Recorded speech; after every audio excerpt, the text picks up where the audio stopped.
आपण या राज्यामध्ये आपण जवळजवळ मुंबई आणि औरंगाबादला मायक्रो लॅबोरेटरी आपण तयार केलेल्या आहे आणि 3 लॅबोरेटरी असे 5 लॅबोरेटरी आपल्याकडे आहेत। आपण जे प्रश्न विचारलाय त्याच्यामध्ये पूर्ण राज्यामध्ये आपल्याला कमी पडतात लॅबोरेटरी आणि त्या दृष्टिकोनातून आपल्याला कारवाई आपण पीपीपी मॉडेलवर आपण हा प्रयोग आपण करणार आहोत आणि त्या दृष्टिकोनातून आता लवकरच आम्ही मंत्रिमंडळापुढे जाणार आहोत आणि मान्यता घेऊन आपण लवकरात लवकर आपण हे मान्यता घेऊन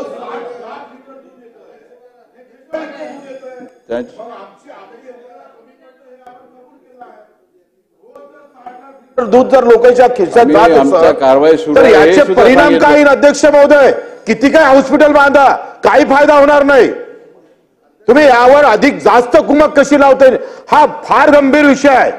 तुम्ही इकडे 5 लाख रुपये देताय उपचारासाठी, त्याच्यापेक्षा अधिक जास्त खर्च करणार इकडे। अध्यक्ष महोदय, शेतकरी मरताय आणि ग्राहक पण मरताय आणि आपण बिलकुल बिनधास्त उत्तर देताय। काय ऍक्शन प्लॅन आहे? 1 लिटर दूध आमच्या ग्राहकाला भेसळयुक्त भेटणार नाही, याच्यासाठी काय प्लॅनिंग करणार आहे तुम्ही? सन्माननीय सदस्य बच्चू कडू साहेबांनी एकंदरीत सभागृहाच्या दोन्ही बाजूच्या सन्माननीय सदस्यांनी जो एक महत्त्वाचा प्रश्न उपस्थित केला, सभागृहातल्या काही जुन्या सन्माननीय सदस्यांना आठवत असेल की हा प्रश्न अनेकदा आपल्याला सगळ्यांना भेडसावतोय। हा लोकांच्या जीवनाशी खेळणारा असा प्रश्न आहे आणि म्हणून आम्ही त्यावेळेस इथं कायदा केला होता अध्यक्ष महोदय की भेसळयुक्त दूध करणाऱ्याला फाशीची शिक्षा देण्यात यावी।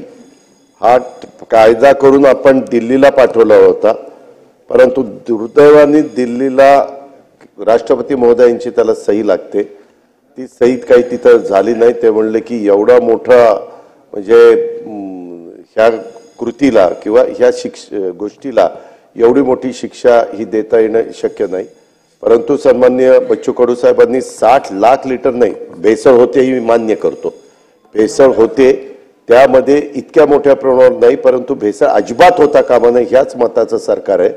आणि मी राज्याचा अर्थमंत्री म्हणून सभागृहाला अवगत करू इच्छितो की हे डिपार्टमेंट अजून काही त्यांना स्टाफ लागत असेल, अजून काही त्यांना इन्फ्रास्ट्रक्चर उभं करण्याच्या करता ज्या ज्या गोष्टी लागत असतील, नवीन लेटेस्ट मशिनरी काही मार्केटमध्ये आलेली, जे जे काही त्यांना हे सगळं निर्मळ दूध गाईच्या किंवा म्हशीच्या सडातून निघणारं दूध आमच्या ग्राहकापर्यंत पोहोचवण्याच्या करता जी काही खबरदारी घ्यायची ती या विभागाने घ्यावी।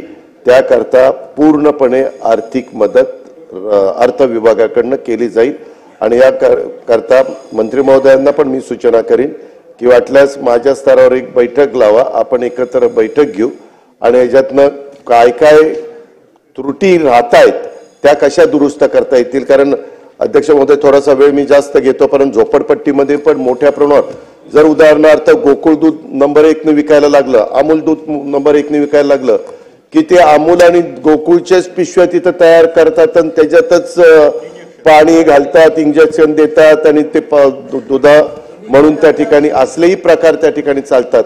बरं, आता दुधाचे दर पण बऱ्यापैकी असल्यामुळे एक पिशवी तयार केली की त्यांना 60-70 रुपये त्या ठिकाणी मिळत असतात। अशा प्रकारची परिस्थिती आहे, परंतु ही गोष्ट अतिशय गंभीर आहे आणि ह्याचे आजार बळावतात।